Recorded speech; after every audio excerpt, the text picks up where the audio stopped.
জেলার সমস্যা হোক বা খুশির খবর, শহরের হাহাকার থেকে আপনার ব্যথা, জেলার গর্ব হোক কিংবা জেলার মেধা, গ্রামের অজানা গলি থেকে শহরের ব্যস্ত এলাকা, সব জায়গার খবরের ওপর রয়েছে নিউজ আই 24 ডিজিটালের নজর।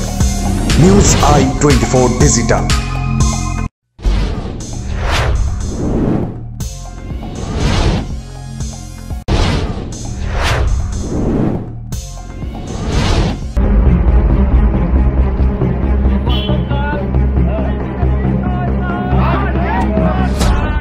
কাশ্মীরে নিরাপত্তার গাফিলতির অভিযোগ তুলে স্বরাষ্ট্রমন্ত্রী অমিত শাহের কুশপুতলিকা দাহ করে বিক্ষোভে তৃণমূল। দুর্গাপুরের ইস্পাতনগরীতে প্রতিবাদ মিছিল চলে।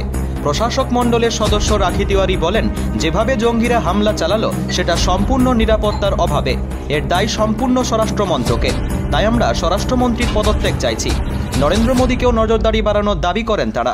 গতকাল কাশ্মীরে যেটা হয়েছে, অনেকগুলো ভারতীয় সহ আমরা দেখেছি আরও কিছু বিদেশিও ছিলেন, তো জঙ্গিদের গুলিতে যে নিহত হয়েছেন সেই কারণে আজকে আমাদের মিছিল ছিল। আজকে যারা পর্যটকরা ঘুরতে গিয়েছিল সবাই তো আনন্দের সাথে ঘুরতে গেছে, সবাই জানে মানে ঘুরতে যাওয়া মানে একটা আনন্দের বিষয়, কিন্তু কেউ জানে না যে এত বড় ঘটনা সেখানে হবে। আমরা অনেক দিন আগে কাশ্মীরে দেখেছি জঙ্গি হানা হয়েছে, এবং আমরা কিছু বছর আগে আমরা পুলওয়ামার কাণ্ডও দেখেছি, কিন্তু তারপরেও যে নিরাপত্তা রক্ষীরা এতটাই দুর্বল ওখানে যে আজকে সেই জন্য এতগুলো নিরীহ প্রাণকে দিতে হয়েছে।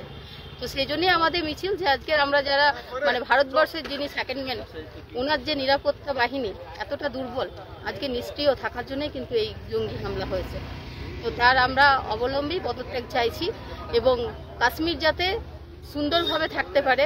কাশ্মীর আমাদের ভারতবর্ষে একটা গর্ব, সেই গর্বের স্থান যাতে সুন্দরভাবে থাকে, মানুষ যাতে সুন্দরভাবে সেখানে ঘুরতে যায়।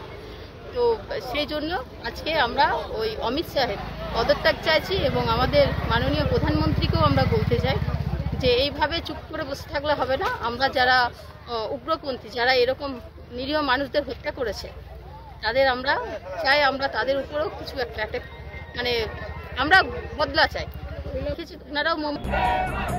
Bureau report, news I 24।